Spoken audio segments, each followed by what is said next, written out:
In this episode of SSBB Builds, I open a box. Let's just see what's in the box. I check the roll cage and I make some clicking noises.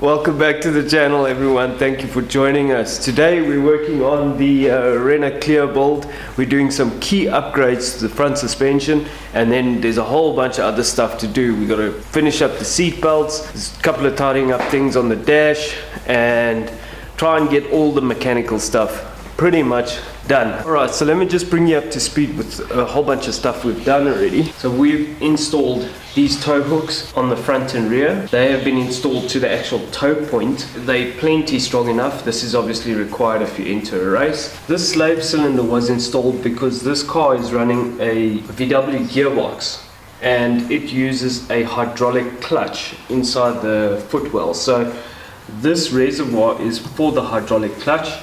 This was just kind of cable tied somewhere, so we've bolted it up with a bush.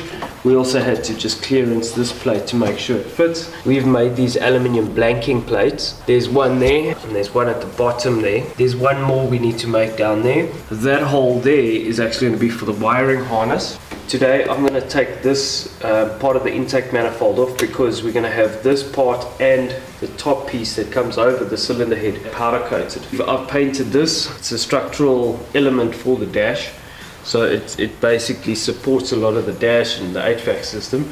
We've also put these sticker protection pieces onto the roll cage so the roll cage doesn't get scratched up when you get in and out.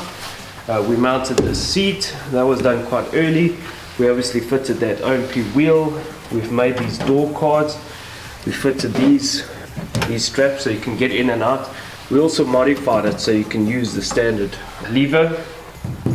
Put the polycarb windows in, front and back. The thing we did is we mounted this plate here under the dash for the all the electrical components. So the ECU, fuse, all the fuses, all the relays, the CAN system, all of that is going to be mounted on there. We made this dash backing system which goes into the dash like that. That's also on a previous episode. We blocked up this portion of the dash. We're going to be sorting this portion out because there's going to be switches and the starter for the car over here, which requires quite a lot of force, and what we had in here was kind of just bending, so we're sorting that out. We installed the studs. The wishbones have been reinforced left and right, and then the rear axle has been reinforced, painted and reinstalled. It's new wheel bearings, new discs and brakes on the back as well. So there's been a mountain of work that has happened on this car. Obviously the engine service, we need to try and get finished with the mechanicals. We're just waiting on the wiring. There's been a delay there. So as soon as the wiring is done, this car needs to be ready to go to the dyno, and then after dyno it must go for a shakedown so that we can dial out any issues. But the big thing we're doing today is the bump steer correction kit. Let me show you that. So this is a really trick pizza kit. This is made by a company called Pro-Am Racing in the UK. The owner got this because one of the significant problems with these cars is bump steer. So let's just see what's in the box. So the kit comes with these bump steer correction items, and this bolts onto tie rod end. This effectively bolts up to your knuckle. If your car has been lowered, your wishbones tend to sit at this kind of angle, and so does your steering arms. The problem with that is when you hit a bump, it goes up even higher, and the radius of the arm causes the wheel turn in or turn out depending on which side the arm is. So when you hit a bump, it might turn the wheel out or turn the wheel in, and that causes the car to be really nervous. So what this does is, when you're sitting at your ride height and you're in race conditions, then it corrects the steering arm. So instead of the steering arm sitting like that, so you can see normally the stock joint we'd sit up here, but now that gets installed into the actual upright, and the rose joint is spaced down 35 to 40 mils, so that should make quite a significant difference. The other part of the kit is this. So this effectively bolts to the bottom of the wishbone. So it'll pick up on the wishbone here. So this will go into the bottom joint on the hub. What I mean by that is, you also remove the ball joint, the stock ball joint, and this now uses a nice spherical joint. Very, very nice kit. So this gets installed like so. What you're doing is you're lowering the wishbone down by that distance. I'm just gonna eyeball it here. It's about 35 mils. So instead of the wishbone sitting like that now, you're correcting it up to 35 mils. But the beautiful thing is that this part is adjustable. So I can adjust that height. This is going to play quite a big role in correcting the bum steer. What guys sometimes do is they use shims and space this up and down to correct this angle. We're just going to have to see, because this didn't come with spaces. So it's kind of what you see is what you get in this scenario. We might be able to do something like this to get an additional amount if we need it. So let's just see how we get on. This is a very, very nice bit of kit.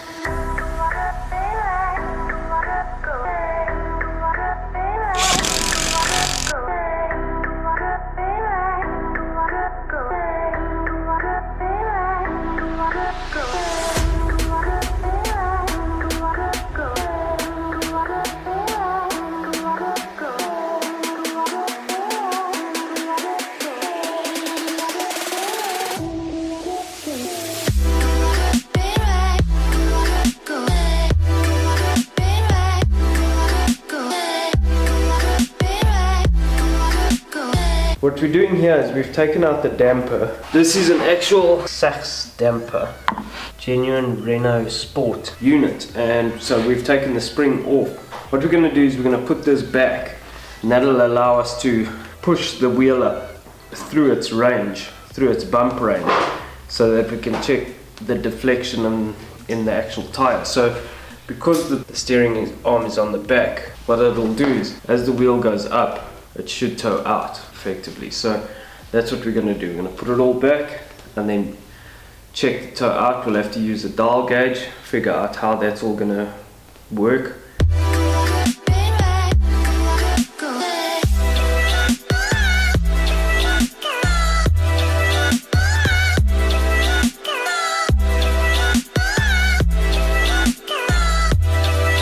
This side we actually took the spring off to try and check the actual bump steer, but the problem is you have to set the toe first in the alignment, and I also can't get the dial gauge on there and get an accurate reading. So I think looking at it with it in its right out position, it looks very, very close. When you're doing the tone, you've got the springs out, and then you take the springs out basically, and then you set the car up at its right height with the jack.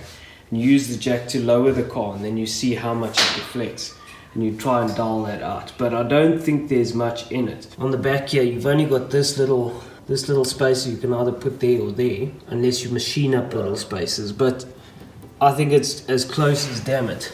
The other thing you can do is you can adjust this thing to adjust the wishbone, but the wishbone looks pretty much level. So in all honesty, I think this thing is about as close as it's going to get. So one of the upgrades we're going to be doing on this car is this beautiful Long Acre rear view mirror. It's from Long Acre Products in the US. And how this works is it basically bolts onto the roll cage. This clamps around the roll cage above the driver's head, and then there are two of these, and then this mirror kind of picks up on that, and you can adjust the angle and all sorts of stuff. However, so you'll see it uses these clamps.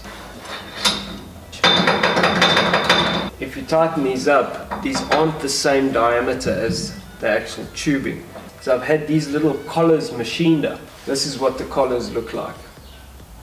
Alright, so I found a position with the mirror sitting like that, but if you just mount it, the mirror doesn't get enough angle. So it just faces down. So what we need to do is make brackets at the back here to kind of lower the mirror.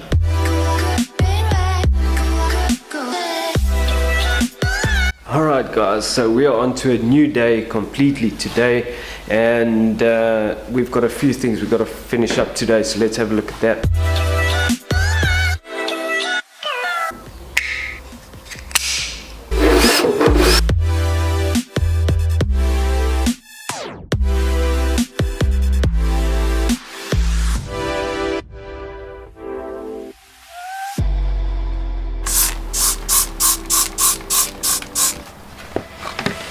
Alright, so we are moving on to installing the actual bonnet pins. Johannes has gone ahead and installed that, and what he's doing now is we're lowering the bonnet to see where the pin is actually going to pick up on the bonnet. What we need to do then, so drill a hole through the bonnet for the pin, and that is basically going to tell us where the pin will come through in this little slot here, and then we can basically mark it out and then cut it out so that this can sit in the recess.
Alright, so we got that one pretty much in. It's almost done. I've drilled all the holes, we've got it pretty much ready. All that's left to do now is we have to cut away this additional material so we can put this sandwich plate onto the base and bolt it up. Then I'm going to finish off camera because I've got a lot to do, other stuff I need to get busy with, so that's pretty much going to be a wrap for this episode. Here's a little sneak peek of what Johannes is busy with. But anyway, yeah, it's been quite a crazy journey on this car so far. We started the wiring, and there's just funny little things to do. So that's, like I said, that's going to be a wrap for this episode. Thank you for watching, and we'll catch you guys next time. Ciao.